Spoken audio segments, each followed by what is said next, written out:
আসসালামু আলাইকুম। শুরুতেই সবাইকে স্বাগত জানাচ্ছি আজকে নতুন একটি ক্লাসে। আশা করছি সবাই ভালো আছো। আজকে আমরা একটা ব্যতিক্রমধর্মী অঙ্ক করব, অর্থাৎ আজকে আমরা তোমরা দেখতেই পাচ্ছ আমরা একটা সৃজনশীল নিয়ে কাজ করব।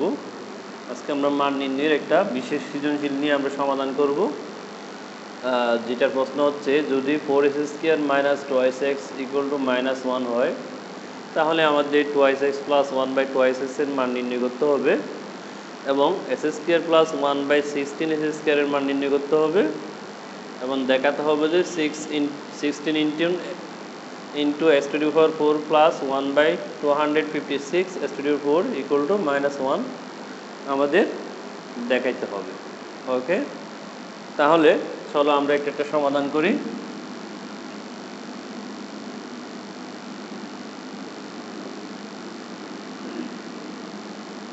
ক নম্বরে আমাকে কি করতে হবে, আমার যে মানটা দেওয়া আছে এখানে কোনো ভগ্নাংশ নাই, কিন্তু আমার এখানে ভগ্নাংশের মান আনতে হবে। তাহলে আমরা যেটা দেওয়া আছে সেটা লিখি, সেখান থেকে বের করি।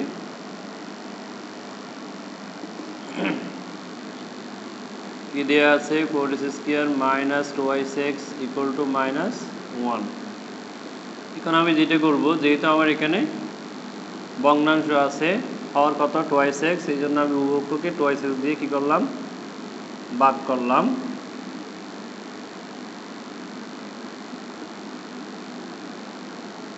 তাহলে উভয় পক্ষকে 2x দ্বারা ভাগ করে। তাহলে এখন এই 2x এর সবার জন্য আমরা যদি একটু আলাদা করে লিখি,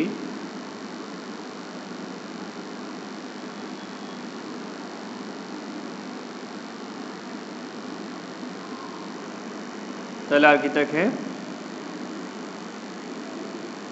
এখানে 2x চলে গেলে আর থাকে 2x মাইনাস এখানে হচ্ছে 1 = -1/2x। ওকে, আমরা এদিকে লিখতে পারি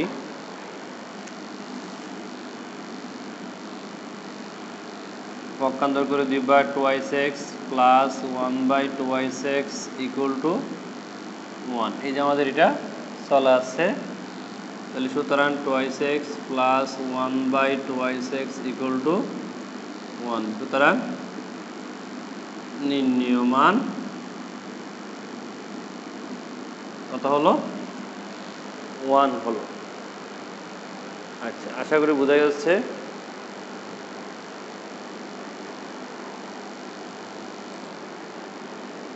তাহলে এখন আমরা পরের অংশে যাই। পরের অংশে আমাকে কি করতে হবে?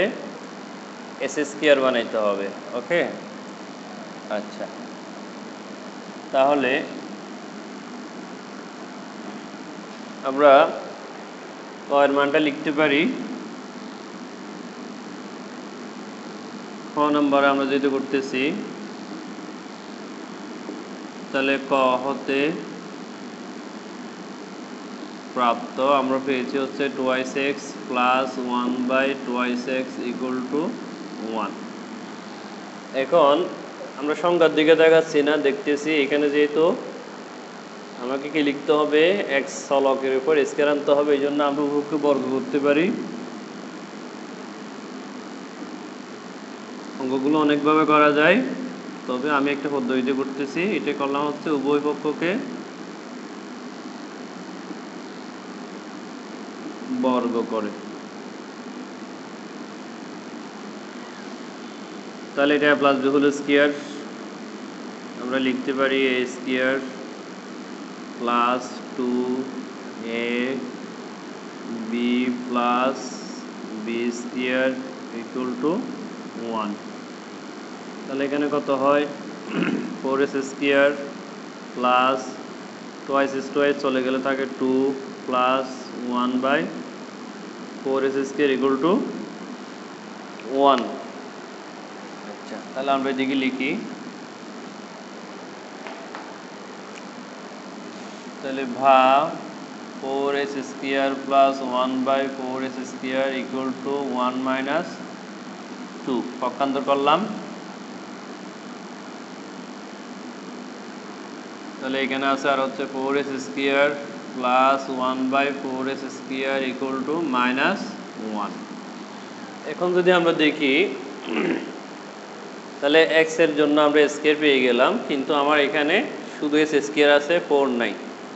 তার মানে আমরা যেটা করব হচ্ছে উভয় পক্ষকে 4 দ্বারা যদি ভাগ করি তাহলে কি হবে, যেহেতু আমার এখানে শুধু s স্কয়ার আছে তার সাথে কিন্তু 4 নাই, তাহলে আমরা উভয়কে 4 দ্বারা ভাগ করি তাহলে কি হলো, অর্থাৎ এটাকে যদি আমরা এভাবে লিখি 1/4 into 4s square plus 1/4s square equal two -1/4। আমরা সাইড নোট দেবো উভয়কে 4 দ্বারা ভাগ করার উদ্দেশ্য হচ্ছে আমরা শুধু s স্কয়ার রাখবো, যাতে 4 না থাকে, গুণ থাকলে আমাদের ভাগ করতে হবে। তাহলে 1/4 এর জন্য এটা গুণ হলে থাকবে s স্কয়ার প্লাস 1/4 এর জন্য এটা গুণ হলে কাটাকাটি না গেলে হরের সাথে হর গুণ 16s স্কয়ার ইকুয়াল টু কত পেলাম, -1/4।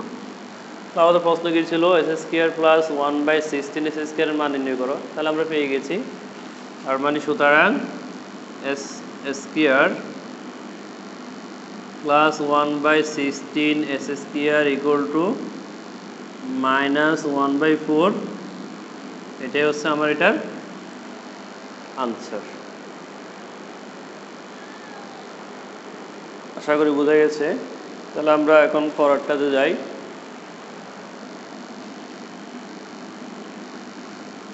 গ নাম্বারে আমাদের কি করতে বলেছে, আমরা সেম ভাবে করতে পারি, এটাকে আমরা লিখবো হচ্ছে খ হতে প্রাপ্ত। এখন আমরা খ হতে পেয়েছিলাম s স্কয়ার, এখন আমাকে এখানে করতে হবে s⁴, তাহলে এটাকে যদি আবার বর্গ করি পুনরায় তাহলে হয়ে যায়। তাহলে আমরা পাচ্ছি s square plus 1/16 s square equal two পেয়েছি আমরা -1/4। তাহলে যেহেতু আমার এখানে s স্কয়ার আছে, আমার পাইতে হবে s⁴, তাহলে আমরা এটাকে বর্গ করি, তাহলে আমরা পাওয়ার 4 পেয়ে যাব।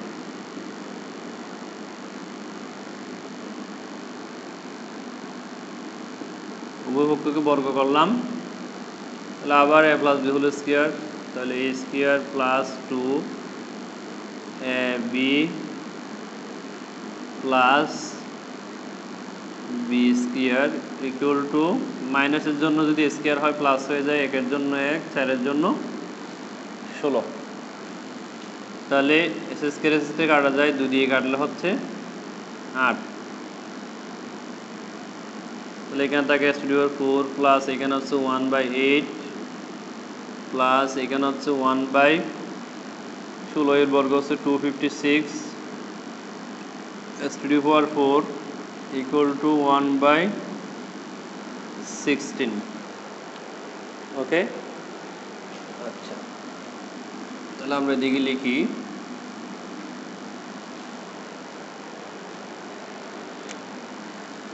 তাহলে এখানে হচ্ছে কত, s⁴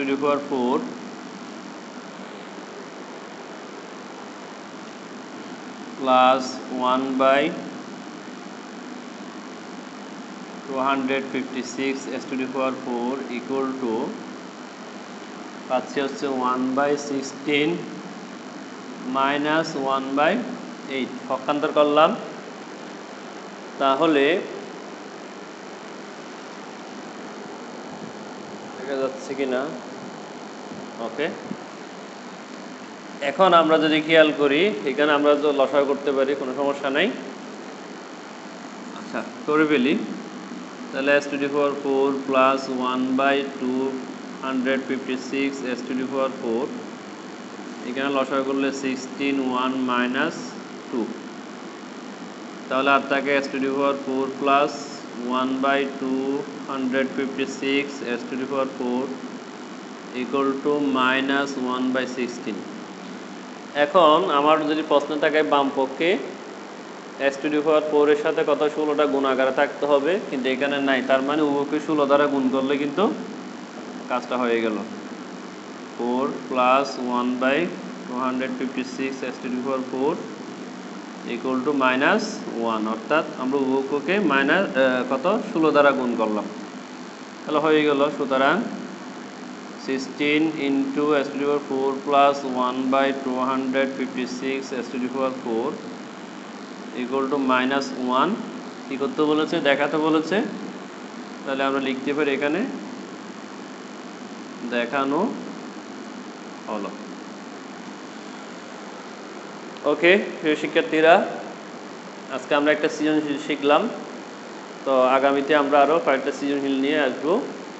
আশা করি তোমরা সাথে থাকবা এবং আরও এরকম নতুন নতুন ক্লাসগুলো পাওয়ার জন্য অবশ্যই তোমাদের লাইক কমেন্ট শেয়ার দিতে হবে এবং আমাদের সাথে থাকতে হবে। ধন্যবাদ, আবার দেখা হবে। আল্লাহ হাফেজ।